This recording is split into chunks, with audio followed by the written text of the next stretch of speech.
Yo, what is up, guys? This is RizzyPOW, and I have a podcast now. I'm going to be calling it the RizzyPOW Show, probably. I don't really have any better name for it. But I have my first guest on the podcast today. He is a pretty big influencer in the Pokemon community. He's created probably the biggest Pokemon draft tournament. He has a huge channel with over 5,000 subscribers. We have Jolt from the Token Minorities. Hey, I really missed that intro. Just Yeah, so I you know, know. I missed that intro. Just hearing that for the first time, and it feels like a couple of years. But Yeah, yeah, happy to be here. This should be fun. Yeah, before I started this podcast, I was like debating whether I should use that intro or not, but I decided to do it. Uh, I decided to do it like the very last second. Originally, I thought I wasn't going to do it, and then when I clicked start record, it just happened. So, it just came out. Some things never change. That's good. The fans are gonna love it. yeah, pretty much. But yeah, dude, I got Jolt here. So how you doing, man? I'm doing all right. I'm doing all right. A little bit tired. Didn't get much sleep last night, but I'm doing okay. How about you? How you doing, Rizzy pal? I'm doing pretty good. I got my full 8 hours, so. Got your full 8 hours. I'm a little bit jealous. Damn it. How many hours do you get? Only like 6.5, I think. Damn, bro, you're slacking. I Which is remember when we were. I know, man. I know. I was tossing and turning last night though. That was part of it. Got you. Okay. Yeah. Well, Yeah, in grad school, I got the 8 hours like every night. It was great. But I also had this really whack sleep schedule. I was like going to bed at like 3 or 4 and waking up at 11 or noon. So not really an optimal sleep schedule for trying to work a full-time job. So I can't really do that anymore. I feel you. But pretty much in this podcast, I want to mostly talk about like Pokemon community stuff.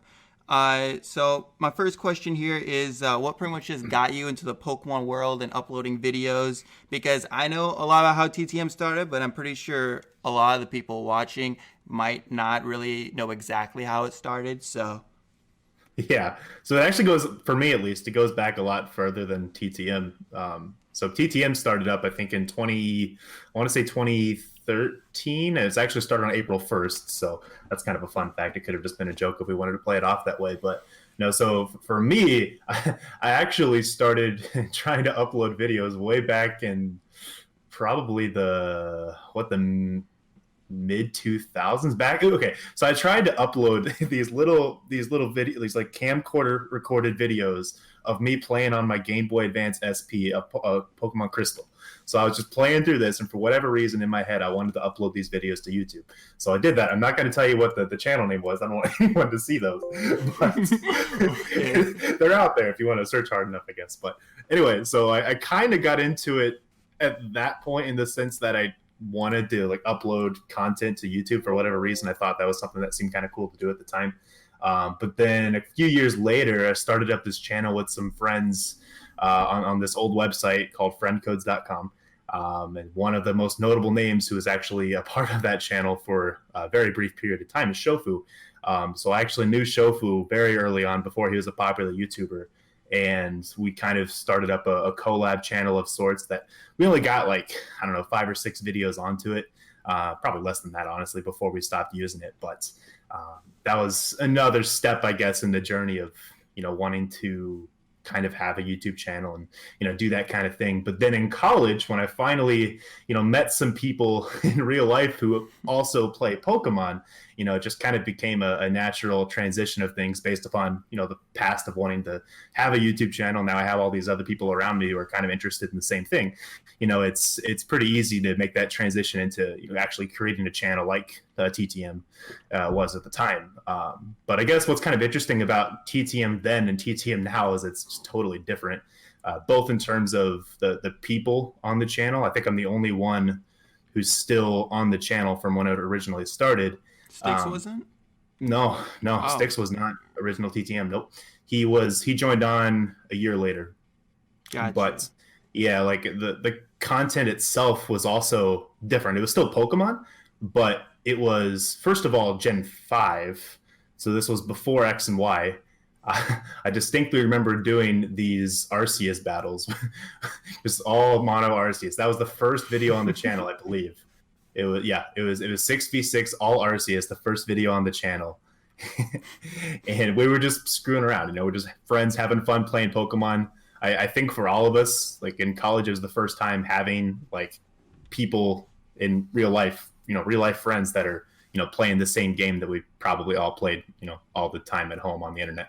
But so that's kind of how it all started, just doing friendly battles like that. Gen 5, nothing really super competitive. But turned the page, I guess, a year later is when I met Styx. And I guess I probably should have mentioned some of the earlier guys on the channel that you guys who may have been following us for a long time might remember. We had Panda, the guy he made some appearances. Pande. He made some appearances in our trading card videos that we had back at that time. We had Vic, who was around for a little bit longer, and I think Jeremy was the other guy who was on there way back then too. So those three guys and me were the founding members of TTM technically. But yeah, so then a year later, we started doing more like TCG related stuff, like card openings. We had the pretty successful, honestly, series of videos on like pack openings. And around that time was when I met Styx as well, and he kind of jumped in for some of that fun. But then draft format really started to pick up about a year later. So that would have been in 2014, I believe. I'm trying to think. It might have been 2015, somewhere around there when we started really picking up draft format. And, it kind of just took off from there, honestly. Started getting involved with the NPL, the first league that I was involved in way back. Shoot, when was the NPL season 2? How long ago was that, Riz? Do you know? No, it was like 3 to 4 years ago now, right? It has to be, yeah. I think it's over 4 years. I remember making a tweet saying it's my 4-year anniversary of my first game, and that Probably was like a half about year 4 ago. years then. Yeah, it's probably like 4.5 years almost at this point. But anyway, I got involved with the NPL, started watching the GBA a lot, and that's kind of all she wrote from there. But it's just been cool to see TTM really develop in the draft format scene, and also really for a good period of time, it was growing pretty quickly in the TCG scene as well. As Styx put in a lot of effort for that, and I know Johnny's kind of done some work on that here recently too, for TTM. So just TTM really has, right, for a while, it's had that balance of TCG and draft content. And Styx, I know, would do a little bit of smoke on stuff, so would Aberforth and Maddie, kind of while they were uploading for the channel. But so just a wide variety of stuff that we've done on TTM for the past several years. That's funny. That's crazy. Did you think that it would be this big a part of your life right now when you started in college? Heck no. No. We were just doing it for fun. Like this was when we were freshmen. We had only been, it was like near the end of our freshman year of college. We were just like, hey, let's start a YouTube channel. It could be fun. And I mean, at that time, I didn't even know what draft format was. I'm not sure if it had even started yet at that point. I don't think so. That was in Gen 5. There's no way. It would have been late Gen 5, early XY. That might have been... I think it started during like mid XY or late XY when I think that's right. But I just remember seeing like really old or early, I guess, videos from Steve when he was kind of describing the concept. And I also remember thinking it looked kind of dumb at first. Oh my god, I remember that because back in that day, I used to watch Shady, and like a lot of the time, like I would get annoyed when there were GBA uploads because like, what the hell is this? Yeah, exactly. I'd be like, I want Wi-Fi battles. What is this GBA shit? That's what I'm saying, man. Like didn't at the time. It just didn't, because I was like really hardcore smoke on like competitive at that point too. Yeah. So and I know, like, go ahead. Mm-hmm. And as a viewer back at that time, like, I don't think I even understood what exactly was going on. But then when I started playing it, I understood. I mean, obviously now it makes sense for people. But, like, in the beginning, I think tons of people didn't even understand what was going on. Well, yes, and even the people who were playing, early on when it started, like, not trying to take shots, but people really didn't know what they were doing yet. And, like, that you can tell there's a night and day difference between the first season of the GBA when it all began and like all these other leagues now. People are just so much more creative with their movesets, and the teams that they draft are often a lot stronger. So it's just developed a lot, over all these years. But no, I definitely never expected to be in this position, being in the GBA, and for the tournaments to be as popular as they are, the channel to have over 5,000 subs. Like, no, we never expected that. Was there anybody that when you started making a YouTube channel, any other YouTubers that you watch yourself that inspired you? Yeah, Miguel. Miguel. That's Miguel Megamagua. He's the big one. So maybe not necessarily like when I started the channel, but more like when I started getting into draft content. Mm-hmm. He's probably the biggest inspiration for that. Just trying to. Well, I just loved how he advanced the format so much competitively, and I've tried to kind of carry on that legacy in a sense, which I can barely do it justice. Miguel did such an amazing job with that when he was in the GBA and in all of his other leagues, but just what he brought to the format was just so unique. And I honestly think he is the primary reason why the format has grown to what it is today, honestly, because he was so infectious, I guess. Whenever he was in the GBA, he had so many fans. The GBA was growing when he was in there, and everyone loved him. So yeah, dude, Miguel has something like crazy about him. Like everybody from the community watched him, which you don't see that now. Like well, his style was so unique, entertaining. It's so entertaining, and he was good at the game, and he explained his like plays and everything very well. And I think he was the first to introduce like team builders to the community as well. So explaining how he built his teams. I might be wrong on that, but I think that's the earliest one I remember. Yeah, that's the earliest I remember too. I don't think anybody did it before then. And the other thing too, and this isn't really specific to him because I know Steve did it for a long time too, but I just like how he would always kind of treat his Pokemon as like members of his team or as like players on his team instead of just like tools for team building. Like that's something that you don't really see too often anymore, and I don't even know if that really makes sense. But no, I know what you mean. Okay, yeah. Well, I hope most people know what I mean. No one gives a fuck about their Pokemon anymore. Exactly. Like he was able to have that perfect combination of entertainment and competitiveness that just made him really fun to watch. But now, like whenever I really like initially started off the channel, I can't really say there was any specific person, I guess, that I was looking up to. Like I kind of watched Flaming Spade back then. I know I watched MBZ. I watched some of these old names. King Daddy D-Mac, I remember him. Oh, dude, I watched him when I played Minecraft. Man. King Daddy D-Mac. King Daddy D-Mac. Like these are all these DPP YouTubers, because I watched a lot of YouTube like battle videos, Wi-Fi battle videos during the old DPP days when I was trying to get good. Is there any people that you've like watched and now you're actually able like to talk to or anything that you're like, damn, I gotta talk to that person at all? Like, I mean, there's not gonna be like a ton, but like, is there any people? Well, yeah. So especially like this past season of the GBA, season 8, like that was the really big moment, because there was some people like Joey, for example, Pokegame, that I'd never talked to in my life, and now I've gotten to talk to him several times just because of his affiliation with the GBA. So that's a big one. Cybertron's another big one. Both of those guys, just really notable names.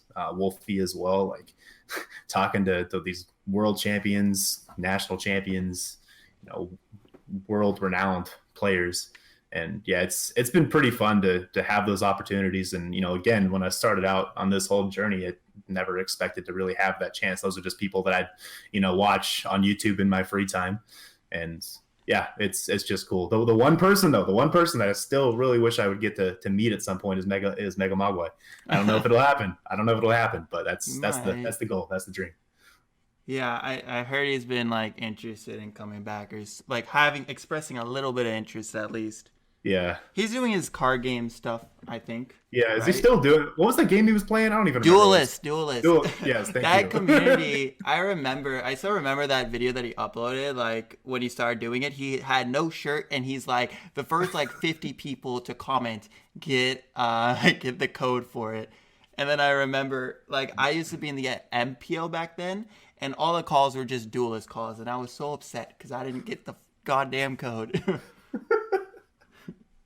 So, that's funny. And then eventually I got the code, and I barely played. I didn't like the game. I mean, I haven't even tried it. It doesn't look that interesting to me personally. It wasn't bad. It just was like a lot, and I just didn't care. Yeah. Well, it's weird. It's like it's like a card game, right? But I don't know. It's like a card game, but it's a card game, but it's not real cards. Like a board so game, right? Yeah. I think it's like a board game, card game. Okay. A board card game, which I guess most board games are card games too. Yeah, so. yeah. I just think it's weird that I don't think it's a game you can, like, if you had just a bunch of friends in real life and let's go play, Duelist on a board game table. Like, I don't know. you can't do that. I don't know, dude. Anyways, you've also created like one of the biggest draft tournaments, or the biggest draft tournaments. I don't know why I'm saying one of the biggest draft tournament out there. I don't know how many. We're having Summer Showdown this summer, very soon. Yeah. You're already starting it. Have you uploaded the video talking like people, like accepting people and stuff, or is that coming? Nope, not that's well, I'm not sure exactly when this is getting uploaded, but that'll be coming out here this coming Friday. So that's going to be the 14th, I believe, June 14th. So yeah, that's coming out here really soon. What are the numbers for last March Madness? Like, how many people do you have? I believe for March Madness this year, we had 320 in the Open Division and 40 in the All-Star Division. So That's 360. Was that the highest, or because I feel like yeah, that's the highest we've had so far, but we did cap it. And what's crazy about that too, it just kind of goes to show like how quickly this community has been expanding. Like that tournament filled in like 2.5 hours or less. I think it might have been an hour and a half. Like it was crazy how quickly that's filled up.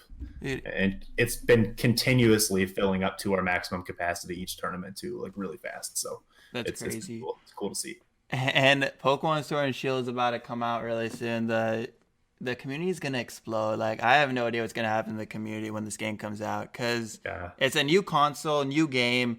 Like, I felt that when X and Y came out, because like it was also on the new console, I felt like community exploded. Like, that's where we got people like Shady, even Pokémon. I'm pretty sure came from. No, was Pokémon? Did he upload in black and white? I don't know. Pokémon uploaded in DPP, I think. Oh, he did? No, but he was. No, I think it's he uploaded, but he didn't blow up until X and Y. I think. Yeah, that's maybe right, that's right. it. That's I think that's it.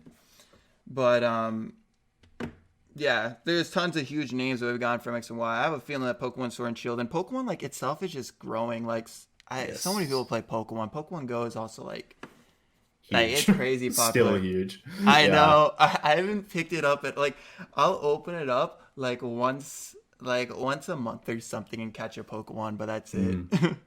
I hadn't played Pokemon Go in probably like close to a year. Then I whipped it out at the airport the other day.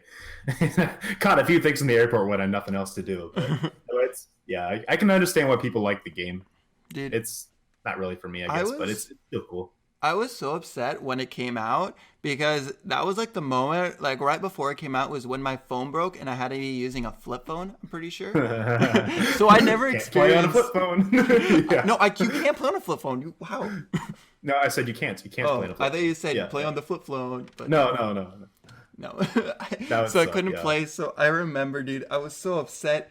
I used my mom's phone to play Pokemon Go. And like everyone around you was playing too, right? That first summer when it came out it was kind of awesome to see. And I was so upset too, because like I was like, dude, all my friends are playing Pokemon Go, but none of them are really Pokemon fans. I know, like they're all fakes. And I don't get to play. It's so upsetting. The trauma. Oh man, I feel that. Mm-hmm. It was fun though, because like I was on a college campus taking classes that summer. So like between classes, I just have my phone out walking around to all these Pokestops. It's basically an unlimited supply on a college campus. You walk around in a circle and there's like 10 of them. So it's really cool. I know, right? My first year of college, I played it. Like, that's when I got my phone back, I'm pretty sure, because I had to use a really shitty flip phone. I don't remember the exact situation, but I couldn't play Pokemon Go until I started going back to college. And then I started playing at college, and there was like Pokestops everywhere. There's a Pokemon at my dorm room. Like, my dorm room was a Pokestop. Yeah. College campuses are absolutely the best place to play that game. Like, hands down. Also, downtown areas, like in bigger cities, like those are really good too. There's just so much going on in those kinds of areas. What sucks though is like where I actually was living at the time. I was living at home during the summer. Like, I live out in the boonies. There's nothing around me, so there's no Pokestops anywhere nearby. So the only time I could ever really play was when I was on the campus doing stuff. But yeah, that's the downside, I guess. They don't really distribute the Pokemon into those more rural areas, which I can understand why. But still, I feel like it would be nice if they would just put them everywhere. Because, if you go out in the wild in the real game where there's no civilization, there's just grass, you're going to find Pokemon, right? So, like, why isn't it the case in Pokemon Go? I don't know. It Bring doesn't up make a sense. good point, Joel. Yeah, that's what I'm saying. Anyways, let's talk about the NPL. All right. Because you used to be the commissioner of the NPL, and originally started off with Kyle. I think he's K to the 2, right? Yep. Yep. Or what was his didn't he have a name before that? No, he kept on switching his names a couple of He times. changed his names a couple times. Like, I don't I don't remember remember what he either. changed it to. Yeah. When I He was first K to the 2, then he changed it to something else, and then he went back to K to the 2. Yeah, when I first met him, he was that other one, but I don't remember it now. And I don't even know where he is. I haven't talked to him in forever. Last time I remember talking to him was in the NPL chat, and I think Halu took over the NPL chat, and he was in the leaders chat, and he added my little brother to the leaders chat. Oh no! Yeah. And I then remember that. and then he removed my little brother. Poor Faiza, man. Poor Faison. Yeah. And Also, I then, think it was Eden's blessing, right? Wasn't that his name? yep, that was it. I think that's it. Yep. Uh-huh. And so my little brother got removed by the chat by him, and then Hollow and I think it was Fog kept on just trolling him until he just left, and he got really upset. It was a time. It's time to be alive. Great time to be alive. But anyways, like there were so many problems that happened with the NPL, and I understand. It was like such a long time coming when the NPL had been, or since you left the NPL or you stepped down. I remember when we like met each other. When I lived with you, you were You were like there for just, the heat of it. huh? You were there. You were there when it was all going down. Yeah. Well, Oh no, man. that wasn't exactly when it went down. That was like Well, a no. couple Well, months no. after That was you weren't there for the end. No, but you were there like the pretty worst much when I part. made up my mind. Like, Yeah, yeah, I remember, dude. You were fucking stressed. yeah. It was bad. But yeah, there's so much. I don't even remember what happened anymore. Like when you were over at my place. I don't remember what happened to NPO overall. Like, I hope I Yeah. didn't make any enemies. I hope everyone loves me. I don't remember. I don't think I was that really into it. I don't think you really were either. No, like I'm not gonna call out any names or anything on what all happened, but it was just really political. I felt like, and it sucks that there are politics in the draft league community, and like that there are. There's no denying that. But I think that just played a big role in what happened. There's just different viewpoints on the way leagues should be conducted and whatnot. And that kind of tore a rift in the league, and I think it's probably going to tear a rift in many leagues in the future as well. I don't think it's something that can really be avoided. But yeah, It was like I think, well, from what I remember, the biggest point was that like there were like two sides. One side didn't want people like fucking with other people on Twitter, and then the other side that was just one thing. like, That was one thing. Yep, yep. it was other Yeah. people were just like, I don't care, and they just just Yeah. the stupid shit on Twitter, Well, it's- and like we're trolling people and all this dumb Yeah. shit. Well, it's so now that I've kind of seen, I guess, both sides, and by this I mean I've been in a bigger league like the GBA, I've been in a smaller league like the NPL. I can understand both viewpoints of that. So, for example, in a bigger league that is trying to maintain a positive image, it's important for those leagues to not be, going around screwing with people on social media. And that is a standard that I personally wanted to hold the NPL to, because I had, this vision of the NPL growing into this really, popular, hyper competitive league. And, obviously not everyone agreed with that. And that's where some of the disagreements would arise. Multiple disagreements would arise over several seasons there.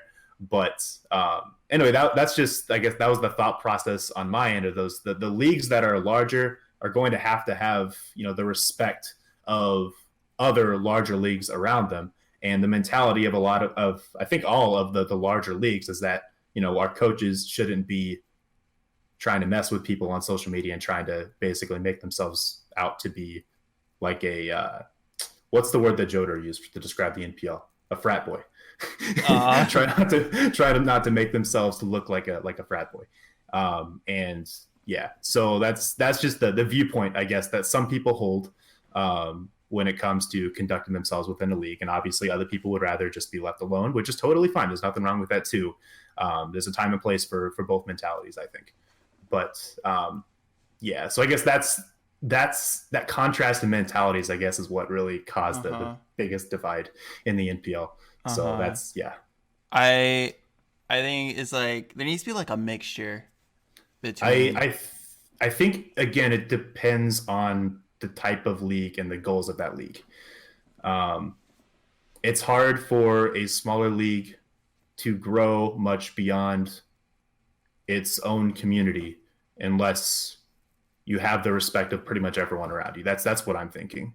You have to be respected by everyone in that community, or at least the majority of people in that community, to be able to grow outside of that community as well. But again, that's just my viewpoint, and obviously not everyone's going to agree with that, and that's totally fine. But yeah. But like, what happens if like we're talking about like individual brands, and someone's individual brand is to be like a troll, you know? Yeah, I mean that's their thing. If it works for them, it works for them. But not everyone's going to respect that either. Yeah, so they're going to hit some limit, right? Because not everyone likes a troll, so they're going to hit some limit when it comes to their growth, because not everyone's going to want to, follow along with that and subscribe to that or whatever it is. So yeah, well, poor NPL. I mean, like, hopefully it does well. I don't know what's going on with the NPL anymore right now. I haven't really followed this season very closely, to say the least, but yeah, I mean, hopefully it's okay. I have no poor feelings for the NPL, I guess. I hope it does well in the future, but I'm happy to be done with it as well. I think I've spent a lot of time, effort, and stress on the NPL, so I'm glad to kind of move on to other things. But yeah, hopefully it survives and does well in the next generation. Yeah.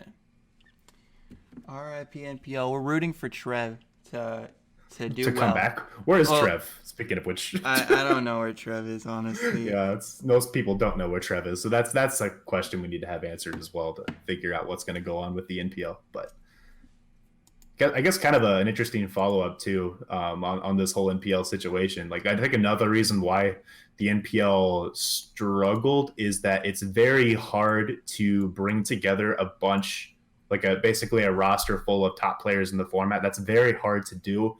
And I think that's also evidenced by BNR, which I'm not sure if you're familiar with, Riz. I'm not sure if you were around when the BNR existed, but BNR, yeah, it stands for Best Never Rest. It's another showdown league that basically tried to model, was basically modeled after what the NPL was trying to do as well, and bringing together as many top players as they could.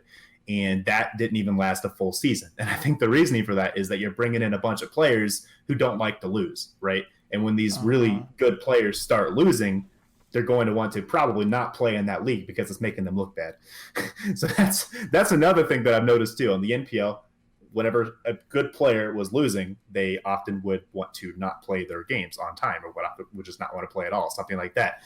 Or they would just get really salty about whatever, and that would cause more issues and cause more internal stuff. So, and I believe that something similar was happening in BNR as well, that caused it to not complete their first season. So there's a lot, I guess, that was going on within the NPL that caused its issue.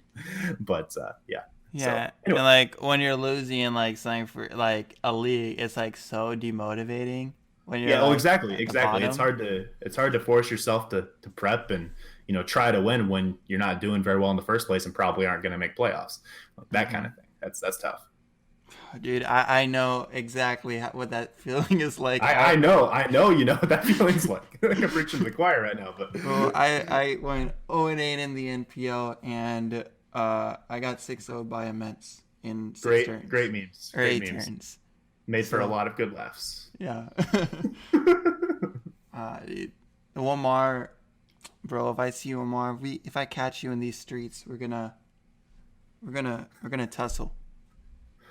That's the guy who 6-0'd me. Huh? You can't wait to see that? I can't wait to see it. Yeah, I want to see this tussle. Where's Lamar at? I haven't seen that name in a while. I have no idea where it is. Not sure if he's still around. Probably. He's probably going to be in the Summer Showdown tournament.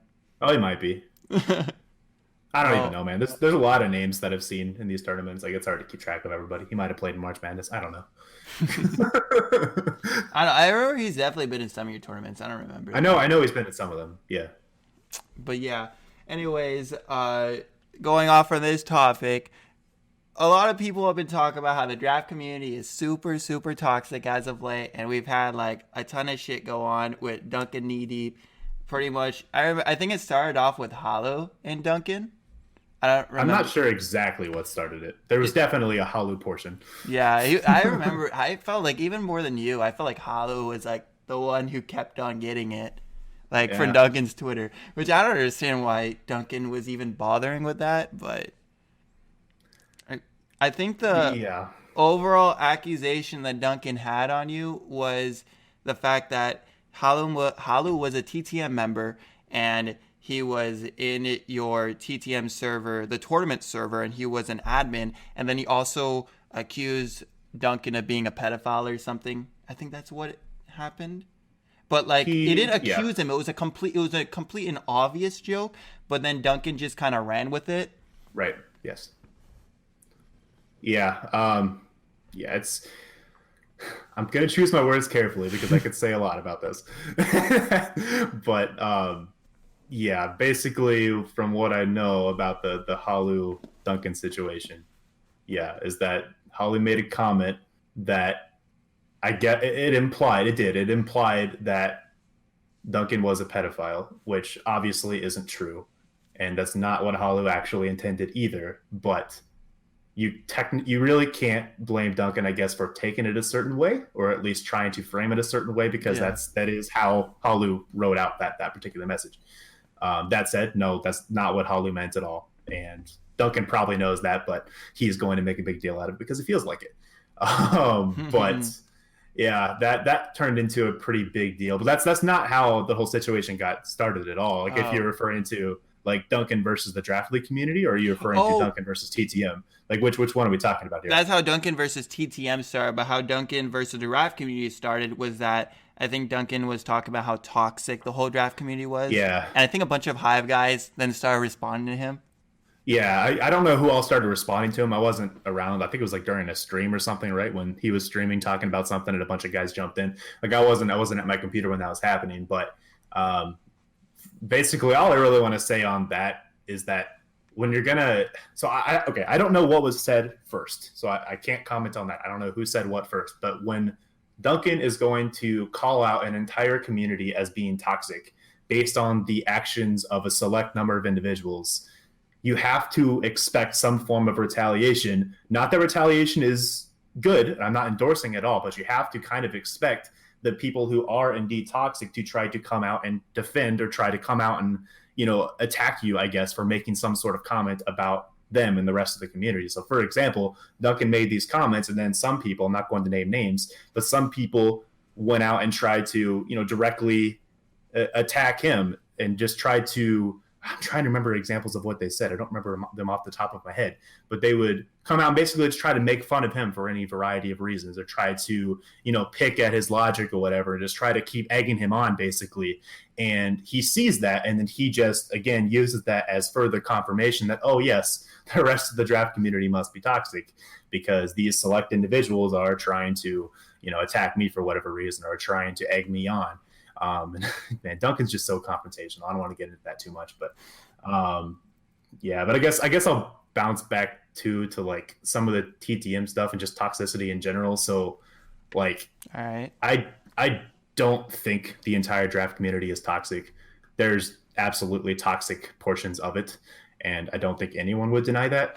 But any online community, like especially any competitive online community, is going to have some toxicity in it. I can't think of a single online or a single competitive community, period. Like there's toxicity in the Smash community.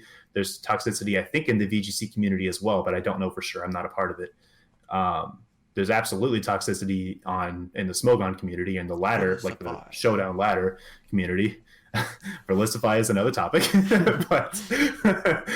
but all I'm trying to say is there's toxicity anywhere you look online in a competitive community. There's probably toxicity anywhere you look online, period, because that's the internet. Let's be real. There's going to be some toxicity of some sort all over the place. So I just don't think that the toxicity that was shown or seen in the draft league community is at all like unique to the draft league community. I think you're going to find that pretty much everywhere you look. But even so, there is a large portion of the draft community that is not toxic. There's a lot of people who I personally would call very good friends of mine, and I don't see them as toxic whatsoever. I don't see myself as toxic. I don't see a very large portion. I would probably say I don't see over 50% of the draft community as being toxic, probably a larger portion than that. There's a lot of good people around here, and a lot of people who could become, lifelong friends, even people who aren't little shits. there's good people here. Okay. And yes, it irritates me really to see someone who's not even involved in the draft league community, Duncan, who's making these comments about all of these people who he doesn't even know. He only knows the select people who've been trying to call him out for his BS. But yeah. So anyway, got a little bit of that off my chest. Yeah. Also, one thing I mentioned earlier is I said Hive guys, and I just realized probably should have not said that. My bad. I don't mean that. It could have been anybody. Because I remember back in the day that was like a pretty big argument that. Oh right, yeah. So now, like, I haven't even been that much involved in the community. Like, I talk in the Hive chat still, like, once in a while, but that's pretty much it. Like, I don't think either of us really know, like, exactly who it was that was egging him on. Like, yeah. I've seen some names, but I don't really know which leagues said names are affiliated with. So, like, I'm not. Oh, sorry. I don't know. I'm just gonna say I'm not gonna, like, classify them with any specific league. Yeah. But I just remember Hive because during that time, like whenever there was some kind of drama going on in the Pokemon community, I went to Hive to go get my drama, the Hive chat, and see what other people thought about it and stuff like that. And then like people were just talking shit about Duncan in there. So, oh my God, I don't know. I should probably not be talking. Maybe I have to edit that part out. Whatever you want to do. Fuck. But we're gonna get attacked after this. No. But yeah, like. The way that Duncan approached this situation was bound to bring out the people who are more toxic and the people who want to egg him on and start controversy. And yes, those people are toxic in my eyes who want to do that. And there are people in the community who would be willing to do that. And he was able to bring them out and try to use them to reaffirm his point. So that was his strategy. He's really good at it. He was able to accomplish probably exactly what he wanted to accomplish after people started egging him on the first time. But yeah, that's kind of how that whole thing went down. But it's also like if I was involved in the draft community and Duncan just goes in and calls it toxic, even if I'm not trying to be toxic about it, like I'd want to defend myself. So not necessarily everyone. So there's a difference between defending yourself and egging him on. And there were definitely people who were doing both of those options. Gotcha, yeah, and the people who were egging him on were the ones who were obviously making it worse. I did see several people who were trying to defend the draft community without, egging him on for whatever reason, just saying, most of the draft community isn't toxic, etc. There's, this many good things about the community. There's nothing wrong with people who are doing that. The issue, the reason why the issue didn't go away is because people thought it was a good idea to continue to like contest his points, and try to like tell him, basically just trying to tell him off, that kind of thing. Like that's not the way to handle these types of situations, in my opinion. The better thing to do would have just been for everyone to defend our stance, not try to, make any jabs directly at him, which, unfortunately that's the Holly situation kind of goes back to that because he made a jab, an indirect jab at Duncan with the pedophile joke. And that's how that whole thing went down. But at least I think hopefully this whole situation's behind us now, at least with Duncan anyway, but we'll see. Yeah. We'll see. I mean, I'm hoping. I remember like even back in the day, I forget exactly what it was, but I had like some big argument with Duncan on Twitter. I don't even remember what. Oh, it was something to do with. Actually, I'm not gonna name any names, okay? But I think I've already said too much accidentally. I probably said too much too, but at this point, like I don't care. Yeah, I don't want to like put blame on any certain person. So hopefully, like anybody watching, like knows that I'm not like blaming anybody for being toxic or anything. I pretty much agree with Jolt that their toxic parts of every community. And I personally think that the Pokemon draft community is like an amazing community. I have Yes. some amazing friends there. They've helped me literally in my darkest times, and like I love the draft community. So Yeah, like I like so many parts of the draft community too. And what's cool about this community is that we're really tight knit. Like we hmm are smaller, and I think that works to our advantage. Just because it seems like obviously not everyone will know everyone, but it's easy to have connections, you know, in all corners of the community. We have events like Summer Showdown and March Madness and all these other tournaments. Brawl for All is another big one, where people can come together from all different corners of the community and get to meet other people from other leagues and just just make new friends that way. So it's cool that we have all these things set in place. We're just small enough to where we're able to all, I guess, get to know each other and have all these connections, but also large enough to where people know that we exist. Like, it's most people in the Pokemon community know that this draft format community exists. There's probably a lot of people who aren't as familiar with the Showdown draft community, which that's unfortunate. I think if the Showdown draft community were more advertised, that it would grow like a lot faster, just because I know there's a lot of fans of leagues like the WBE and the GBA, that there's a lot of people who might be interested in actually playing in a Showdown draft league that just haven't had that opportunity. But yeah. it's cool. I enjoy this community a lot. And there's no real big draft showdown league anymore, right? NPO was probably No. the biggest one. I don't know So 100%, here's the but deal. It depends on how you look at it, because, like, do you mean upload Showdown leagues? Because you will there's upload in terms of numbers, right? well, In terms of how well known they are in numbers is okay, what I was sure. In thinking. terms of how well known, yeah, sure. NPL is one of the biggest. Like, Hive is obviously really big. It's not an upload league, hmm but it is pretty or very popular in the Showdown draft league community. Like, almost everyone knows what the Hive is. LD is another one as well. That's really popular too. So there's a variety of names that are pretty well known in the Showdown community. But yeah, in terms of making like more of a broader reach outside of the currently existing Showdown draft community, then NPL would have been one of the bigger names at doing that. Just because it was upload, people who aren't already in the community have the chance to see what's going on, like, from a video standpoint. So Yeah, yeah. All right. Well, I'm gonna ask a couple of rapid fire questions now. This has nothing to do with Pokemon. I just want to do okay, this for fun. all right, let's do it. So I got these off Google. So I don't Oh, even know what I'm reading off to you. So all this will be great. right, all right. Number one, if you could buy any type of food right now, what would you buy? Shoot. I don't even know. Jolt, you Cheese. failed. Cottage cheese. Let's do it. Cottage cheese. I don't know why. Let's Okay, do it. okay, good choice. What color is your toothbrush? Blue and white, I think. All right, good job.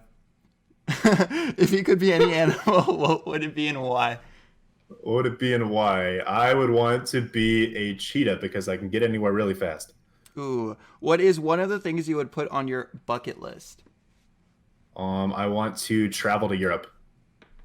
Ooh, that's cool. Who do you admire the most? That is a tough one. I would say my dad.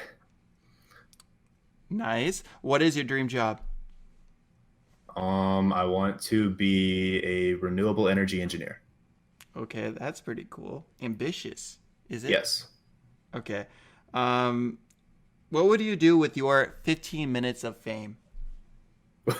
What would I do with 15 minutes of fame? I would shout out the Token Minorities. That's a good one. Oh my god, that's funny. Oh my god, all these questions suck. I'm like trying to go through them, and dude, these all suck. One sec. What is the worst job you could have? What is the worst job I could have? That's weirdly Oh, worded. What's the worst job you ever had? what's the worst job I've ever had? Well, I actually haven't had too many formal jobs. I've only been a tutor, and I've been an engineer, and I've mowed the lawn. So I'm going to go with mow the lawn because that sucks. What? That sounds fun. no. I have hay fever, so it's not fun. Okay. Well, all these questions suck. So we're just not gonna do them. Oh, okay, sounds good. Like one of the questions here are describe or what was your favorite kiss or some shit. I don't even want You like want who all the cares? details? Like What is the first thing you notice about the opposite sex? You want to answer that one? Yes, sure. The butt. Oh, dude, same. I love big butts. And I cannot lie. Uh-huh. You're like the buttocks. The buttocks.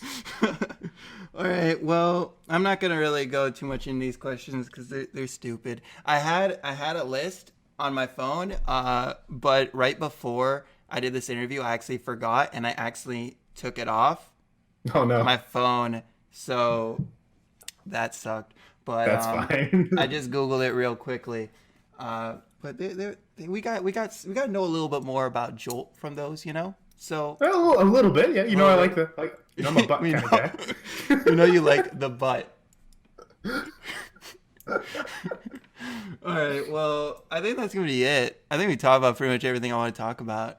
Cool. Is there anything else about the community? No, not really.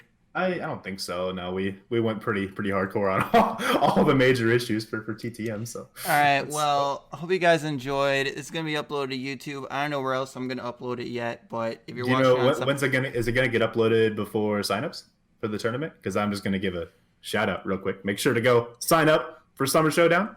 Check out TTM. There's gonna be a video there on Friday.